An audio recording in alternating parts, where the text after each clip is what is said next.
welcome to Thumb Wins End of the Road in Michigan podcast.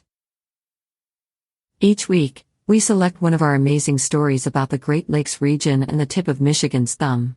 These are taken from thumbwind.com and presented here so that you can listen to it anytime, anywhere. Today's we have two tales about the Native American history in the upper thumb of Michigan. Prior to European settlement, the thumb region was considered a rich hunting and gathering area for the Anishinaabe, and the area was highly fought over. So sit back, relax, and enjoy this week's tale from the end of the road. Michigan Indian Tribal Wars and Sebewing's Giant Oak.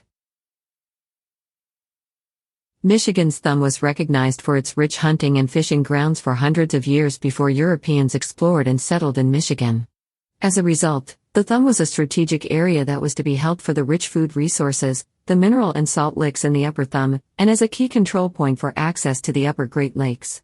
Michigan Indian tribes fought and held the lands from the Tittabawassee River down to the Detroit Straits, with the area changing hands many times over history. The story we are about to cover came from a newspaper clipping found at the Caseville Historical Society. This is a small tale of a chief of a band from the greater Anishinaabe tribe located near Sebewing, and yet another piece of the rich Anishinaabe culture in Michigan's thumb. A great tree chosen as tribute to Michigan Indian chief. Written in January 1933. Memorials of stone were erected by nations, honor their great men, but a tribe of Chippewa Indians who lived near Kilmanna in Michigan's thumb nearly a century ago used a masterpiece of nature to honor its chief. Chief Standing Oak, head of this tribe, is a figure in many Indian legends. The tale is told and retold many times in the last 2 centuries that have passed since his reign as tribe leader. Among the legends is that of the dedication of a tall oak tree in honor of Chief Standing Oak. This tree once stood in a grove of oak trees, towering above all the others.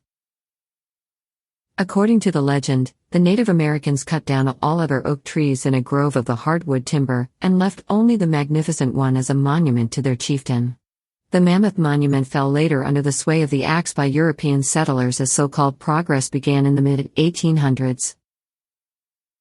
Chief Standing Oak ruled the tribe of Chippewa Indians, living near Kilmanna between the Sebewing River and Shibin Creek. According to the legend, this tribe and another Indian tribe, living near, were mortal enemies. The local tribe living west of Sebewing was said to have carved Indian signs, visible today, on rocks on the bank of the Cass River, near Holbrook. Today these carvings are in the Sinilik Petroglyphs Historic State Park. It's Michigan's largest known collection of early Native American teachings carved in stone. The carvings are called Isabigotic Asin, meaning, written on stone, in the Anishinaabe language. The tribe that made these works attacked Chief Standing Oak settlement, and a fierce battle was fought on the banks of the Sebewing River, which was then known as Dew Fill or Thread River. The battle lasted all day and was renewed the next morning. Chief Standing Oak's tribe drove the invaders back to the banks of the Shibin Creek, where they made a final stand. Practically all of them were killed along this creek. In the late 1800s through today, there have been numerous Indian skeletons dug up on the banks of the Sebewing River and Shibin Creek. There were many arrowheads and broken hatchets found on the site of the battleground give credence to this story. Chief Standing Oak's generalship in this battle established him more firmly in the regard of the Indians of his tribe as a leader. It is said that his victory in this battle was one of the reasons the Indians of his tribe honored him by selecting a tall oak tree as a monument to Chief Standing Oak, certainly an appropriate memorial to this valiant Michigan Anishinaabe warrior. We will return to our second story after this message. Our second story is a little more academic. It deals with the Indian trails of Michigan's upper thumb. If you live, or are in thumb area long enough, you will encounter unimproved roads and trails. One such system of Michigan Indian trails was well-known and established by Native Americans for over 1,000 years. Here is some fascinating information on an Indian trail you drive and hike on today. Sand Ridge Road, one of Michigan's first highways. Parts of Michigan Indian Trail Sand Road still exists today. One particular road is very well known by the locals. It's called several names: Sand Road, Trail Road, and Old Sand Road. On older maps, it's denoted as the Sand Ridge Trail. While it's said that M25 was built over the route of much of the trail, the area between Bayport and Port Austin has miles of the old trail still intact. It's not considered a major Indian trail. It likely was an Anishinaabe hunting and fishing path into the Upper Thumb and part of a waterway trail that crossed Saginaw Bay from Point Ocean, known today as Oak Point, stopping midway at the Charity Islands, then onward to Tawas and the shoreline trail that hugged Lake Huron shore to Alpena. On the eastern side of Huron County, the trail picks up again at Point O'Barks and hugs the eastern shore to St. Clair River at Fort Cratchit. What follows are excerpts from research on the history of the Michigan tribes and the trail system. The Michigan Indian footpaths we use today. Parts of Michigan Indian trails are today's highways. Traveling on land, the Indians followed a number of established trails. One led along the banks of the St. Clair River, up the lakeshore, around the semicircular boundary of present Huron County, and then down to the mouth of the Saginaw River. From there the trail continued to follow the shore to Mackinac by way of the present cities of Tawas, Oscoda, and Alpena. In the Thumb region, Highway number 25 now pursues the course of this trail. Another trail ran from the mouth of the Clinton River on Lake St. Clair and then across the present counties of Macomb, Oakland, Lapeer, Tuscola and Bay to the mouth of the Saginaw River. This trail crossed the Cass River at Tuscola. Two other trails followed the Bell and the Black Rivers into the interior. Point Lookout juts into Saginaw Bay from its western shore. Between Oak Point and Point Lookout, the Indians operated in water trail across the bay by way of Charity and Little Charity.